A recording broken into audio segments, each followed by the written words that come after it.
If you are lucky enough to have electronic gears on your bike, then you'll know just how consistent and slick they are. But are you getting the most out of them? Well, today I'm going to be sharing a few tips, a few hacks for those triathletes out there to take your shifting to the next level.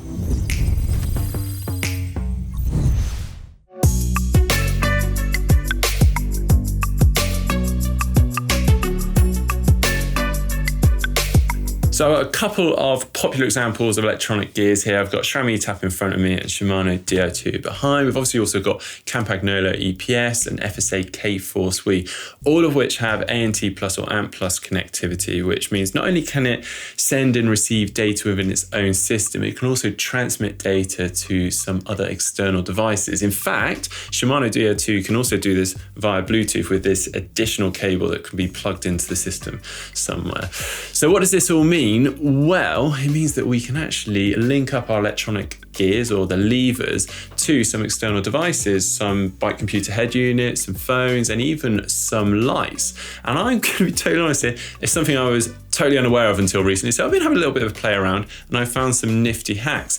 First couple, perhaps some of you are already well aware of, is the fact that you can set some bike computer head units to display the current gear ratio you're in. Pretty useful. And also you can display the battery level status or the amount of charge you've got for that electronic gear system. But Shimano also has a pretty nifty trick up its sleeve because we can also customize the function of some of the buttons and shifters and also how quickly they'll change through gear. So remember that Bluetooth cable I was talking about before? I've actually connected that into my system by the rear mech here.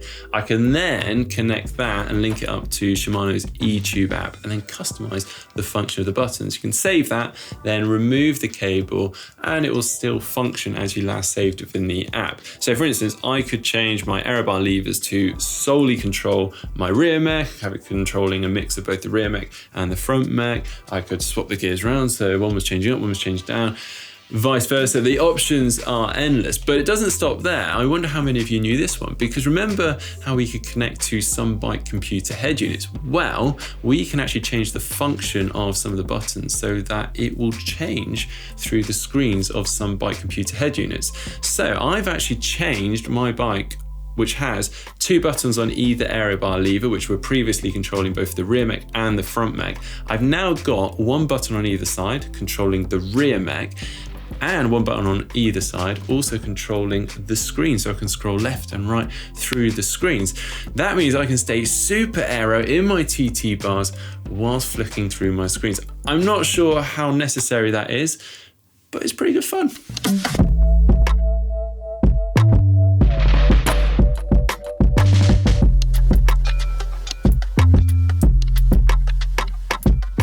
Now, when it comes to traveling with electronic gears, I'm always amazed at how many people leave the system fully connected up and batteries installed. It doesn't take much for gear levers to be pressed, particularly when we're chucking bikes in and out of cars or getting onto flights, and potentially end up with a drained battery. Now, obviously, I always recommend traveling with a battery charger for your electronic gears, but there is nothing worse than arriving for your first ride on perhaps a training camp abroad and finding that your batteries are flat. Now, fortunately, there are simple ways to get around this. With Shimano Di2, you can remove the battery, or with some of the newer systems, you can actually unplug the cables from the junction box, or as I do, we'll also disconnect the cable from the rear mech here.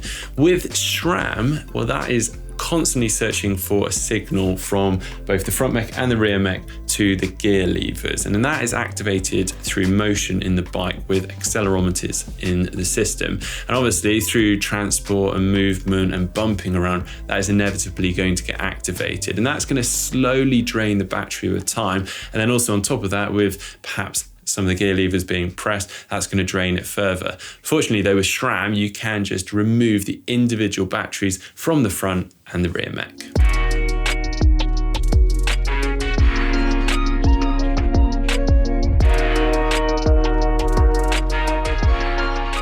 But if, like me, you forget to charge your batteries for your electronic gears regularly, well, it is actually possible to use a power bank to charge them, as many of us use for charging our phones, for instance. This is really useful if you're not near a power source, or maybe you're chucking your bike in the back of the car and en route to meeting some friends for rides, you can just charge it as you drive over there.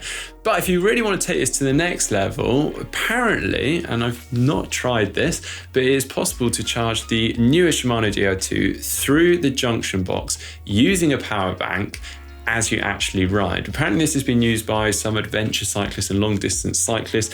I guess perhaps you could store the power bank in your bento box on a triathlon bike.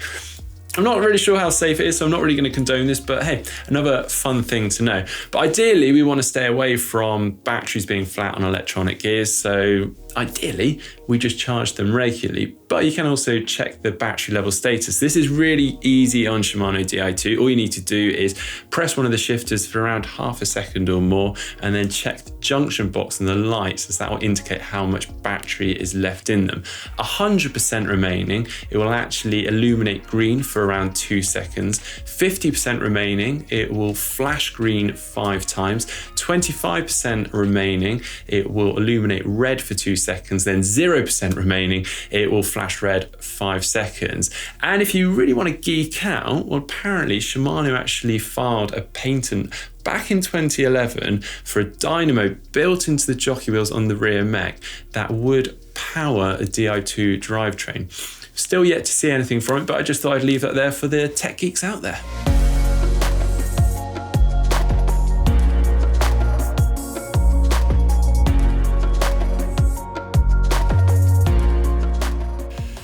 Okay, now moving on, you may be watching this thinking, but I don't have a TT or triathlon bike. I only have a road bike. That's absolutely fine. And if you do only have a road bike, I'd highly suggest you get yourself some clip-on aero bars. They are significantly more aerodynamic and faster in a triathlon, so they're well worth their investment. Now, as I currently have my clip-on aero bars set up here on my road bike, to change gear, I'd actually have to get up out of the aero bars onto the hood and use the levers here. That's fine, but obviously each time I do that, I'm losing some of that aerodynamic advantage. So a way to upgrade this, quite simply, is actually to route your Di2 through, or put some SRAM Blips on the end here, or whatever electronic gearing system that you're using. And you've got a pretty slick setup without having to go the full hog and upgrade to a TT or triathlon bike. The only thing you may have to do in some instances are change the junction box or the blip box, but it's all more than doable.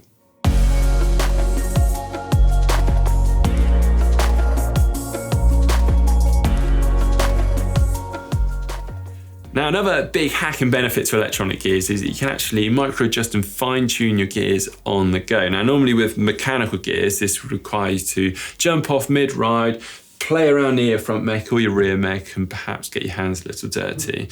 Now, again, I'm not suggesting you do this out on the open road, but you can perhaps do this on the indoor trainer. Maybe you've popped your bike onto a direct drive indoor trainer and the gears are jumping around a little. Well, in that case, providing you can access your junction box or blip box that I've got here, you just hold down the function button for a couple of seconds, and that's going to put the system into micro adjust mode.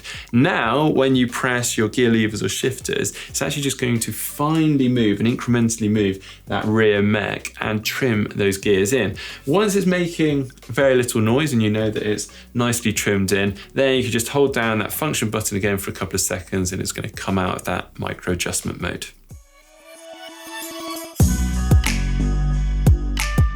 And finally, something that's only really relevant to SRAM eTAP with their blips is that you can more or less position them anywhere within reason. Now, I first got this idea from Sebastian Keenly with his bike when we filmed with it, and he actually had plugs in the end of his aero bars, so he didn't have any shifters there, but then had the blips further down the aero bars. Now, apparently he just preferred to hold the aero bars further down, and on hilly courses, he quite liked to stay in the aero bars as long as possible, and he'd pull up on the aero bars, be a bit further down the aero bars. So to prevent him from having to reach forward and change gear, he just had them positioned further down. So a really clever idea. I'm not personally aware of any way of making that possible with Shimano Di2, but perhaps there is a way, maybe with the sprint buttons that you get on road bikes. If anyone out there has some experience with that, then love to hear from you. Drop them in the comments section below, or if you have any other hacks that you know of. Now, I'm sure many of you out there, like me, are totally converted to electronic gear, so I hope today's video has been useful and you've learned something. If so, make sure you give us a like and don't forget to follow GTN on social media.